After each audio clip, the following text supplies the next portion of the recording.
बंधु माने द्वितीय पाଳି माणबसा गुरुवार जो माने प्रथम थर माण बसाई नाहंती कौनसी भी कारणरू माण बसाई पारि नाहंती किंबा जो आड़े प्रथमाष्टमी पूर्वर माण बसा जाए नाही तो से माने निश्चित रूप से एही द्वितीय पाଳି गुरुवार थारू ही माण बसाइबे। तेबे बंधु माने जदि आपण माने प्रथम थर माण बसाउछंती तो आपण माने माणबसा संपर्क रे सब किछि नीति नियम जानिबा उचित एवं माणबसार पूजा विधि मांकर प्रिय फूल प्रिय भोग ए सब विषय आपण जानिबा उचित। तो बंधु माने ए विषय जानिबा पई आपण माने वीडियोटी को स्किप न करी शेष पर्यंत निश्चय देखंतु कारण माणबसा गुरुवार रो किछि स्वतंत्र नियम एवं पूजा विधि रही थाए एवं आपण माननकु सही नियम मानिक ही पूजा करिवार अछि तेबे जाय आपणको मांकर कृपा प्राप्ति होई परिबो। तो आजिर एही वीडियो रे आमे माने ए विषय रे सविशेष भाबरे आलोचना करिबा। मांकर प्रिय फूल प्रिय मंत्र मांकर माणबसा गुरुवार रो पूजा पद्धति ए सब विषय रे आजिर एही वीडियो रे आमे आलोचना करिबा। तेबे बंधु माने आपण माने गुरुवार माणबसा पई जे खटुली किंबा जे खटुली रो आपण व्यवहार करूछंती ताहा देखिबे जेमिति ताहा काठ किंबा पित्तलर होइथिबा उचित। ध्यान देबे जदि आपण काठर खटुली किंबा पीढ़ा व्यवहार करूछंती सेथिरे जेमिति कंटा बाडिया होई नथिबो एवं सेमिति एक खटुली रे मध्य पूजा करिबा उचित। एवं माण बसिबा पाई आपण जो माण सेर किंबा गौणी व्यवहार करूछंती ताहा मध्य पित्तलर होइथिबा उचित नचेत आपण बेतर गौणी सेर किंबा माण व्यवहार करि परिबे। मात्र मने रखंतु केबे भी आपण बाउंसर ए सब जिनिस व्यवहार करिवे नाही। मने रखिबे जे माणबसारे केवल धान मेंटारे ही माँ लक्ष्मीकर पूजा करा जाय थाए सेइथिरे ही माँ लक्ष्मी पूजा पाई थांती। मांकर फोटो किंबा मूर्ति रे माण बसी न थाए धान मेंटा ही मांकर स्वरूप रूप रे पूजा पाई थांती कारण एही पूजार ना हेउछि माणबसा गुरुवार रो ओसा। तो एथिरे केवल धान मेंटारे ही माँ लक्ष्मी पूजा पाइबे। मने रखिबे आपण निज पूजा घरे माँ लक्ष्मीकर जो मूर्ति किंबा फोटो पूजा करूछंती ताकू आपण केबे भी आस्थान रो उठे आनी पूजा करिवे नाही। माँ लक्ष्मी ठाकुर घरे जेउठी अछंती सेइठी रहिकी ही पूजा पाइबे। माँ लक्ष्मीकर प्रिय फूल हेउछि पद्म फूल सोरिष फूल गेंडू फूल एवं गोलाप फूल। तो एसबु फूल आपण पूजा रे लगाई पारिबे एवं एही फूल सहजरे मध्य शीत ऋतु रे मिली जिवो। जदि न मिले ताहले आपण एही तीनोटी प्रकार रो फूलरू जेकोनोसी गोटिए फूल अन्य फूल रे मध्य पूजा करि पारिबे। अर्थात आपण अन्य जो फूल व्यवहार करूछंती ता मध्ये आपण चाहिले केवल पद्म फूल रखि पारिबे किंबा सोरिष फूल रखि पारिबे किंबा गेंडू फूल मध्ये रखि पारिबे। तेबे ध्यान रखिबे जे आपण पूजा रे जो फूल व्यवहार करूछंती ता मध्ये रे केबे भी आपण कन्यर फूल धला रंगर फूल किंबा अपराजिता फूलर व्यवहार करिवे नाही। एवं मने रखिबे जे गोलाप फूल आपण पूजा करूछंती देखिबे सेथिरे जेमिति कंटा न लागि थाए। तेबे बंधु माने आम ओडिसा रे दुई प्रकार पंजिका रही थाए गोटे हेउछि माँ बिरंजाक पंजिका जहाँकि बिरजा पंजिका एवं अन्यटी हेउछि प्रभु जगन्नाथ पुरी रो पंजिका जहाँकि खड़ीरत्न पंजिका। तेबे बिरजा पंजिका अनुसार जो माने माणबसा गुरुवार करूछंती से माने मार्गशीर प्रथम पाଳି माणबसारे ही माण बसाई थांती। मात्र मार्गशीर मासर प्रथम गुरुवार रे अर्थात प्रथमाष्टमी पूर्वरु जो गुरुवार पड़े सेथिरे माण बसाई थांती। किंतु जो माने जगन्नाथ पुरी पंजिका अर्थात खड़ीरत्न पंजिका को अनुसरण करूछंती से माने पुरी रे प्रभु जगन्नाथ एवं प्रभु बलभद्र प्रथमाष्टमी रे पढ़ुआ हेबा परे धान चाउल बिरी मुग सबु शस्य भगवान को पाखरे लागि हेबा परे ही माण बसाई थांती। अर्थात से माने द्वितीय पाଳି ठारू ही माण बसाई थांती जाकि नुआ धान रे से माने माण बसाई थांती कारण माँ लक्ष्मी मध्य तांको पर्व प्रथम माणबसा रे नुआ वस्त्र पिंधि पूजा पाई न थांती काहेकि ना प्रभु जेहेतु बड़ से तांको सम्मान जणाई पढ़ुआ अष्टमी परे ही मांकर माण बसी थाए नुआ धान रे एवं नुआ वस्त्र माँ पिंधि थांती सजई होई थांती प्रति घरे माँ बुली थांती। तो जेउठारे मार्गशीर मास प्रथम पाଳି माण बसे नाही एही प्रथम पाଳି को अलगा पाଳି कुहा जाए। केही केही एही प्रथम पाଳି रे झोटी चिता मध्य पकाई न थांती माँ को गेंडू फूल मध्य देई न थांती। तेबे एमिति करिबा उचित नुहे जगन्नाथ संस्कृति अनुसार प्रथमाष्टमी न जिबा पूर्वरु माण बसिबे नाही कि नुआ बिरी चाउलरे पिठा हेबो नाही कि नुआ वस्त्र मध्य मा पिंधिबे नाही। मात्र पूजा बंद करिबा उचित नुहे। आपण पूजा करिवे मात्र आपण माण बसाइबे नाही किंबा मां को आपण नव वस्त्र देबे नाही किंबा गेंडु फुलरे मध्य आपण मां को पूजा करिवे नाही। मात्र आपण मां को जेमिति पूजा करिबा कथा से भली भाबरे पूजा करिवे। आपण माण न बसाई पारंती किंतु मांकर पूजा बंद करिवे नाही। तेबे गुरुवार आद्य पाली जहाँकि अलागी पाली अटे सेथिरे आपण घरे झोटी किंबा मुरुज मध्य पकाई पारिबे।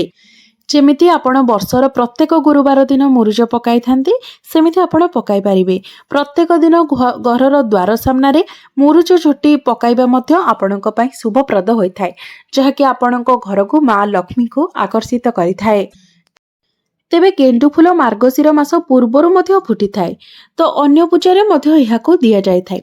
पंचुकरे कार्तिक पूर्णिमा एसबुरे गेंडु फूलर व्यवहार होइथाए मात्र मां को गेंडु फूल अष्टमी पूर्वरु लागी करा जाय न थाए। तो द्वितीय माणबसा दिन आपण मां को हळदी पानी रे गाधोई देबे। एहा छडा बेलपत्र सब प्रकारर फूल जेमिति कि गेंडु पद्म फूल गोलाप फूल मकदली फूल सोरिष फूल एसबुरे आपण मां को पूजा करिवे एवं भोग लगाइबे। अलागी पाली रे मां को भोग लागे अरुआ अन्न खाइबा उचित। उषुना आपण खाइबे नाही। राति रे भात खाइबे नाही। जेमिति प्रत्येक गुरुवार रे नियम पालन होइताय सेमिति आपण पालन करिवे। तेबे एबे आसंतु जानिबा गुरुवार माणबसा दिन मां लक्ष्मीकर केउ गायत्री मंत्र आपण उच्चारण करी पूजा करिबा उचित। तेबे मां लक्ष्मीकर गायत्री मंत्र हेउछि ओम महालक्ष्मीश्च विद्महे विष्णु पत्नीश्च धीमहि तन्नो लक्ष्मी प्रचोदयात्। आउ थरे कहूछि मने रखंतु ओम महालक्ष्मीश्च विद्महे विष्णु पत्नीश्च धीमहि तन्नो लक्ष्मी प्रचोदयात्। तेबे माणबसा दिन आपण प्रथमे एक कलश बसई सारिबा परे झोटी को पूजा करी ठाकुर घर को मां को आवाहन करी आनिबे। तापरे मांकर पूजा आळती सब करिवे। तो झोटी पूजा पाई प्रथमे आपण गोबर रे गेंडु फूल रखी पूजा करिवे। धूप दीप जाळे भक्ति रे मां को पूजा करिवे। झोटी पद्म फूल लक्ष्मी पद को पूजा करी ठाकुर घर को मां को आवाहन करिवे। मांकर गायत्री मंत्र उच्चारण करी मां को आवाहन करिवे। आपण जानती भगवान सबुबेले भक्ति चाहिए। आपण कौन भोग देउछंती केउ फूल अर्पण करूछंती ताहा केबे भगवान देखंती नाही। मां लक्ष्मी हंतु किबा जेकोसी आमर देवादेवी हुंतु केही भी आमर भोग किबा फूल को देखि न थांती। समस्ते आम मनर भक्ति को देखि थांती आमर श्रद्धा को देखि थांती। आमर श्रद्धा एवं भक्ति ही नैवेद्य भली कार्य करिथाय। तो आपण जदि प्रकृत श्रद्धा एवं भक्ति रे मांकर पूजा करंती तो निश्चित रूप रे मां आपण को आशीर्वाद देबे एवं आपण मांकर कृपा पाई परिबे। तेबे मने रखिबे गुरुवार दिन आपण जेतेबेले मां को नैवेद्य अर्पण करिवे केबे भी आपण प्लास्टिक फाइबर किंबा मैला फटा बासन रे भोग लगाइबे नाही किंबा निजे मध्य भोग से भली बासन रे सेवन करिवे नाही। आपण सबुबेले पित्तल बासन रे मां को भोग अर्पण करिवे। घरे गुरुवार दिन आपण आंब पत्रर तोरण देले बहुत शुभ होइथाय एवं पूजारे आपण पित्तल बासन किंबा कदली पत्रर व्यवहार करिबा मध्य अधिक शुभप्रद होइथाय। समस्ते मने रखिबा उचित जे एही गुरुवार दिन रे मां को कोनोसी प्रकारर कला रंगर साड़ी चूड़ी किंबा कला रंगर फूल कंटा लागिथिबा फूल केबे भी पूजा करिवे नाही किंबा निजे मध्य आपण कला रंगर साड़ी चूड़ी किंबा कला रंगर जिनिस व्यवहार करिवे नाही।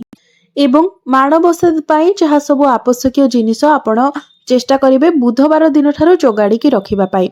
माण बसाइबा भोर 4 ରୁ 5ଟା मध्य सरीगले अधिक भल होइथाय कारण मां स्वर्गरु नगर बुलिबा पाई प्रातः समय अर्थात ब्रह्म मुहूर्त रे ही बाहरी थांती। माणबसा राति रे मां को पाखरे लागिथिबा प्रसाद ही आपण खाइबे अन्न खाइबे नाही एवं एही दिन घर द्वारा सब परिष्कार रखिबे निजे मध्य परिष्कार परिच्छन्न रहिबे कारण मां आपणको घर को ही आसीबे एवं मां को परिष्कार परिच्छन्नता ही सबुठारु अधिक प्रिय होइथाय। आपण चेष्टा करिबे सेही दिन घरे जेपरी आपणको घरर कोनोसी भी जगह रे अळंधु लागि न थाए ଘରେ କୌଣସି ପ୍ରକାରର ଅପରିଷ୍କାର ଅପରିଚ୍ଛନ୍ନତା ହୋଇନଥାଏ। ମନେ ରଖିବେ ମୁଖ୍ୟ ଦ୍ୱାର ସମ୍ମୁଖକୁ ଯେତେ ପାରିବେ ଅଧିକ ସୁସଜ୍ଜିତ କରିକି ରଖିବେ। ମୁଖ୍ୟ ଦ୍ୱାର ସମ୍ମୁଖରେ ଜୋତା ଚପଲ ରଖିବେ ନାହିଁ, ଅଳିଆ କୁଣ୍ଡ ରଖିବେ ନାହିଁ କିମ୍ବା କୌଣସି ବି ଅପରିଷ୍କାର ଜିନିଷ ଆପଣ ରଖିବେ ନାହିଁ। ଆପଣ ମୁଖ୍ୟ ଦ୍ୱାରକୁ ସବୁଠାରୁ ଅଧିକ ପରିଷ୍କାର ପରିଚ୍ଛନ୍ନ ରଖିବେ। ଝୋଟି ଆଙ୍କିବେ, ଆମ୍ବ ତୋରଣ ଟାଙ୍ଗିବେ, ଯେମିତିକି ମା ଆପଣଙ୍କର ମୁଖ୍ୟ ଦ୍ୱାରକୁ ଦେଖିକି ହିଁ ପ୍ରସନ୍ନ ହୋଇଯିବେ। କାରଣ ଆପଣଙ୍କ ମୁଖ୍ୟ ଦ୍ୱାର ଦେଇ ହିଁ ମା ଆପଣଙ୍କ ଗୃହକୁ ପ୍ରବେଶ କରିବେ।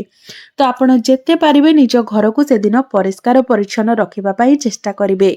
ଏହା ସହିତ ସେଦିନ ଆପଣ ଘରେ ମଧ୍ୟ ଶାନ୍ତି ଶୃଙ୍ଖଳା ଯଥାସମ୍ଭବ ରଖିବା ପାଇଁ ଚେଷ୍ଟା କରିବେ। ଘରେ କଳିଗୋଳ କରିବେ ନାହିଁ, ଛୋଟ ପିଲାଙ୍କୁ ବାଡ଼େଇବେ ନାହିଁ, ଗୁରୁଜନମାନଙ୍କୁ ଅସମ୍ମାନ କରିବେ ନାହିଁ। ଘରକୁ ଯେତେ ଶାନ୍ତ ପରିବେଶ କରିକି ରଖିବେ ଆପଣଙ୍କ ପାଇଁ ସେତେ ଶୁଭପ୍ରଦ ହେବ। ତେବେ ମାଙ୍କୁ ଆପଣ ଭୋଗ ସ୍ୱରୂପ ପୁରଦିଆ ମଣ୍ଡା, କାକରା, ବୁଢ଼ା ଚକୁଳି, କ୍ଷୀରି, ଖେଚୁଡ଼ି, ଦହି ପଖାଳ, ପଣା, 10 ପ୍ରକାରର ଫଳ କିମ୍ବା ଆପଣ ଯଦି ଗୋଟେ ଫଳ ଦେଉଛନ୍ତି ତେବେ ସେହି ଫଳରୁ ଆପଣ 10ଟି ଫଳରେ ଆପଣ ମାଙ୍କୁ ପୂଜା କରିପାରିବେ। ତେବେ ଏହି ପବିତ୍ର ଗୁରୁବାର ଦିନ ପ୍ରତ୍ୟେକ ସଧବା ନାରୀମାନେ ନାଲି ରଙ୍ଗ, ଧଳା ରଙ୍ଗ କିମ୍ବା ହଳଦିଆ ରଙ୍ଗର ଶାଢ଼ୀ ପିନ୍ଧିବା ଉଚିତ। ତେବେ ଧ୍ୟାନ ଦେବେ ସମ୍ପୂର୍ଣ୍ଣ ଧଳା ରଙ୍ଗର ଶାଢ଼ୀ ଆପଣ କିମ୍ବା ହଳଦିଆ ରଙ୍ଗର ଶାଢ଼ୀ ଆପଣ ପିନ୍ଧିବେ ନାହିଁ। ସେଥିରେ ଯେମିତି ନାଲି ରଙ୍ଗର ବର୍ଡର ଏବଂ ପ୍ରିଣ୍ଟ ରହିଥିବ ସେଥିପ୍ରତି ଧ୍ୟାନ ଦେବେ। ସମ୍ପୂର୍ଣ୍ଣ ସାଦା ଶାଢ଼ୀ କିମ୍ବା ଖାଲି ଧଳା ଶାଢ଼ୀ ପିନ୍ଧିବା ଉଚିତ ନୁହେଁ। ଏହା ବ୍ୟତୀତ ଗୁରୁବାର ଦିନ ଶରୀରରୁ କୌଣସି ବି ଅଳଙ୍କାର କାଢ଼ିବା ଉଚିତ ନୁହେଁ। ବିଶେଷ କରି ସ୍ୱର୍ଣ୍ଣ ଅଳଙ୍କାର କାଢ଼ିବା ଉଚିତ ନୁହେଁ, କାରଣ ଏହାଦ୍ୱାରା ମା ଲକ୍ଷ୍ମୀ ଆପଣଙ୍କ ଗୃହକୁ ତ୍ୟାଗ କରିଦେଇଥାନ୍ତି। ବିବାହିତା ନାରୀମାନେ ଶରୀରରୁ ମଙ୍ଗଳସୂତ୍ର, ଶଙ୍ଖା, କାନଫୁଲ, ଝୁଣ୍ଟିଆ ଏସବୁ କାଢ଼ିବା ଉଚିତ ନୁହେଁ, କାରଣ ଏସବୁ ଗହଣା ମାଙ୍କର ଅତି ପ୍ରିୟ ହୋଇଥାଏ। ଏହି ଦିନ ପ୍ରତ୍ୟେକ ସଧବା ନାରୀମାନେ ନାଲି ଅଳତା, ସିନ୍ଦୁର, ଚୁଡ଼ି, ଗହଣା ଇତ୍ୟାଦି ପିନ୍ଧି ମା ଲକ୍ଷ୍ମୀଙ୍କୁ ଯେପରି ଭାବେ ଭଲ ଲାଗେ ସେମିତି ଭାବରେ ସଜାଇ ହୋଇ ପବିତ୍ର ଭାବରେ ମା ଲକ୍ଷ୍ମୀଙ୍କର ମାଣବସା ପୂଜା କରିବା ଉଚିତ। ଏହା ବ୍ୟତୀତ ଗୁରୁବାର ଦିନ ବ୍ରତ ରଖୁଥିବା ମହିଳାମାନେ କେବେ ବି ସେଦିନ କାହାକୁ ଗାଳି ଦେବା, ଅପମାନ କରିବା, ମିଛ କହିବା କିମ୍ବା ସ୍ୱାମୀ ଶାଶୁ ଶ୍ୱଶୁରଙ୍କ ସହିତ କଳି ଝଗଡ଼ା କରିବା ଏସବୁ କାମ କଲେ ମଧ୍ୟ ଆପଣଙ୍କୁ ବ୍ରତର କୌଣସି ଫଳ ପ୍ରାପ୍ତି ହୋଇନଥାଏ। ଏହି ଦିନ ବାସି ସେଜରେ ଶୋଇବା କିମ୍ବା ଦିନ ସମୟରେ ଶୋଇବା ମଧ୍ୟ ଉଚିତ ନୁହେଁ। ଏପରିକି କୌଣସି ବି ବ୍ରତରେ ମଧ୍ୟ ଆପଣ ଦିନରେ କିମ୍ବା ବାସି ସେଜରେ ଶୋଇବା ଉଚିତ ହୋଇନଥାଏ। ଗୁରୁବାର ଦିନ ଆପଣ ମୁଣ୍ଡ ଧୋଇ କେଶ କୁଣ୍ଡାଇବା ଉଚିତ ନୁହେଁ। ତେବେ ଆପଣ ବୁଧବାର ଦିନ ଠାରୁ ହିଁ ନିଜର ମୁଣ୍ଡ ସଫା କରି ନେଇଥିବେ। ଗୁରୁବାର ଦିନ କେବଳ ନିଜ ମୁଣ୍ଡରେ ଆପଣ ଟିକେ ପାଣି ହାତ ମାରିଦେବେ। ତେବେ ବୁଧବାର ଦିନ ଠାରୁ ଆପଣ ଖଟୁଲି, ପିଢ଼ା, ସେର, ମାଣ ଇତ୍ୟାଦିକୁ ଧୋଇକି ଶୁଖାଇ ନେବା ପରେ ସେଥିରେ ଚିତା ପକାଇବେ। ତେବେ ଭଲ ଶାଢ଼ୀ ପିନ୍ଧି ଆପଣ ମୁଣ୍ଡ ଧୋଇ ଏହି ଚିତା ଦେବା ଉଚିତ। ତା ସହିତ ପୂଜା ଘରେ ଆପଣ 16 କୋଠି ପଦ୍ମର ଚିତା, ମାଙ୍କର ସିନ୍ଧୁକରେ ମଧ୍ୟ ଚିତା ପକାଇବା ଉଚିତ। ମାଙ୍କ ସିନ୍ଧୁକରେ ଆପଣ ମାଙ୍କର ଶଙ୍ଖା, କାନଫୁଲ, ମଙ୍ଗଳସୂତ୍ର, ସିନ୍ଦୁର ଫୁରୁଆ ଏହିସବୁର ଚିତା ପକାଇବେ। ମନେ ରଖିବେ ଯଦି ଆପଣଙ୍କର ଛୁତକ, ମୃତକ କିମ୍ବା ମାସିକ ଧର୍ମ ଚାଲିଛି ତେବେ ଆପଣ ଗୁରୁବାର ପୂଜା କରିବେ ନାହିଁ। ଏହି ସମୟରେ ଶରୀର ପବିତ୍ର ନଥିବାରୁ ମାଣ ବସାଇବେ ନାହିଁ କିମ୍ବା ଆପଣ ପ୍ରସାଦ ମଧ୍ୟ ପ୍ରସ୍ତୁତ କରିବେ ନାହିଁ। ମାସିକ ଧର୍ମର ଯଦି ଆପଣ 5 ଦିନ ହୋଇଯାଇଥିବ ତେବେ ଆପଣ ପ୍ରସାଦ ବନାଇ ପାରିବେ। ତେବେ ଘରେ ଯଦି କାହାର ମୃତ୍ୟୁ ହୋଇଛି ଏବଂ ତାଙ୍କର ବର୍ଷେ ପୁରୀ ନାହିଁ, ବର୍ଷିକିଆ ଯାଇ ନାହିଁ, ତେବେ ମଧ୍ୟ ଆପଣ ଘରେ ମାଣ ବସାଇ ପାରିବେ, କାରଣ ମାଣବସା କେବେ ବି ବନ୍ଦ ହୋଇନଥାଏ। ମାତ୍ର ଯଦି ଆପଣଙ୍କ ଏରିଆରେ କିଛି ସେପରି ନିୟମ ଅଛି ତେବେ ଆପଣ ଆପଣଙ୍କର ନିୟମକୁ ପାଳନ କରିବା ଉଚିତ। ତେବେ ମାଣ ବସାଇବା ପାଇଁ ଆପଣ ବାସୁମତୀ ଧାନ, ଶାରଦା ଧାନ କିମ୍ବା ଦେଶୀ ଧାନରେ ମାଣ ବସାଇ ପାରିବେ, ଯାହାର ରଙ୍ଗ ଧଳା ଅର୍ଥାତ୍ ଶୁକ୍ଳ ରଙ୍ଗ ହୋଇଥିବ। ପ୍ରତ୍ୟେକ ନାରୀମାନେ ଯେଉଁମାନେ ମାଣବସା ଓଷା କରୁଛନ୍ତି ସେମାନେ ବୁଧବାର ଦିନ ମାଣ ଧୋଇ ରଖିବାକୁ ପଡ଼ିଥାଏ। ଘର ଦ୍ୱାର ସଫା କରି ଗୋବର ଲିପିବା ପାଇଁ ପଡ଼ିଥାଏ। ତା ସହିତ ଘରର ଚାରିଆଡ଼େ ଝୋଟି ଚିତା ପକାଇବାକୁ ମଧ୍ୟ ପଡ଼ିଥାଏ। ମନେ ରଖିବେ ମାଣ ଧୋଇବା ସମୟରେ ଏବଂ ଚିତା ପକାଇବା ସମୟରେ ଆପଣ ଧୁଆ ପରିଷ୍କାର ପୋଷାକ ପିନ୍ଧି ଏସବୁ କରିବା ଉଚିତ। ଛୁତକ ମୃତକ ସମୟରେ ଝୋଟି କିମ୍ବା ଚିତା ନିଜେ ନ ପକାଇ ଆପଣ ଅନ୍ୟ କାହା ଦ୍ୱାରା ପକାଇବା ଉଚିତ। ବୁଧବାର ଦିନ ଠାରୁ ଆପଣ ପୂଜା ପାଇଁ ସବୁ ଯୋଗାଡ଼ କରି ରଖିବା ଉଚିତ, ଯେମିତିକି ପଦ୍ମ ଫୁଲ, ସୋରିଷ ଫୁଲ, ଗେଣ୍ଡୁ ଫୁଲ, ଆମ୍ବପତ୍ର, ବରକୋଳି ପତ୍ର, ଦୁବ, ଫଳ, ଆଖୁ, ମୂଳା, ଅଁଳା, ଅରୁଆ ଚାଉଳ, ଭୋଗ ପାଇଁ ଚାଉଳ, ଡାଲି, ପରିବା ଇତ୍ୟାଦି। ପିତ୍ତଳର ପୂଜା ଥାଳି, ଦୀପ, ଧୂପଦାନୀ, କଳସ, ପିତ୍ତଳ ଗ୍ଲାସ ଏସବୁକୁ ମଧ୍ୟ ଆପଣ ବୁଧବାର ଦିନ ଠାରୁ ଧୋଇକି ରଖିଦେଇଥିବେ ଏବଂ ଗୁରୁବାର ଦିନ ଆପଣ ହଳଦୀ ଲଗାଇ ଗାଧୋଇବା ଉଚିତ। गुरुवार दिन केबे भी मुंड कुंडेबे नाही किंबा मुंड धोइबे नाही। एवं गुरुवार दिन आपण राति 3टारू उठी गले भल। तापरे गाधोई सारी आपण चारिआडे गोबर पानी किंबा गंगा जल छिंची दियंतु। तापरे द्वार पाखरे आपण कलश पूजा करबा उचित। कलश पूजा आंब पत्र, दुब, बरकोली पत्र, फूल, पैड किंबा जेकोसी फल, दीप, भोग, अरुआ चाउल, अगुरु, कर्पूर, गंगाजल, पैता, मुरुज एवं पंचामृतर व्यवहार करिवे। तापरे ठाकुर घरे प्रथमे कलश पूजा करी 16 कोठी पद्म चिता उपरे काठ किंबा पितलर खटुली बसाइबे। मने रखिबे जेउथिरे कि कंटा बाड़िया न जायथिबो। तापरे पीढ़ा रखी तापरे गौणी एवं गौणी भितरे माण रखा जायथाय। गौणी मध्य पितल किंबा बेतर हेबा उचित। एवं सही गौणी एवं माणरे धान एमिति भरंतु जेमिति धान पूर्ण होई खटुली रे पड़िबो। तापरे हलदी पानी रे गुआ को धोई सही धान माण उपरे रखी सेही गुआरे आपण सिंदूर लगे फूल देई तापरे धान मेंटा को रखंतु। तापरे एक नाली ओढ़णी को माँ को ऊपर पकई एक गेंडुमाଳ ता उपरे दियंतु। माँ जड़े नुआ बहु परी जेमिति देखाजिबे सेही परि भाबरे सजेई दियंतु। तापरे समस्त फलमूल, आखु, मूला, अँला, पद्म फूल रखंतु। अँलार डाल रखंतु। तापरे माणबसा बही एवं सुदशा व्रतर बही मध्य रखंतु। एहा परे सकाळर भोग अर्थात 10 प्रकारर फल एवं छेना, कर्पूर, गुड़, कदली इत्यादिर पणा दे धूप दीप झुणा लगे मांकर बही पड़ी मां को आवाहन करंतु। मांकर गायत्री मंत्र पढ़ंतु। जदि 10 प्रकारर फल नाही तेबे 10टी फलरे मध्य आपण पूजा करि पारिबे। एमिति 3 थर मां को गुरुवार रे भोग लागि थाए। तापरे संखुड़ी भोग एवं संध्यारे संध्या भोग लगे आळती करा जाय थाए। संखुड़ी भोगरे आपण खेचुड़ी, डालमा, सोरिष साग, खीरी, बुढ़ा चकुली, दही पखाल, चितौ, चकुली इत्यादि भोग करि पारिबे।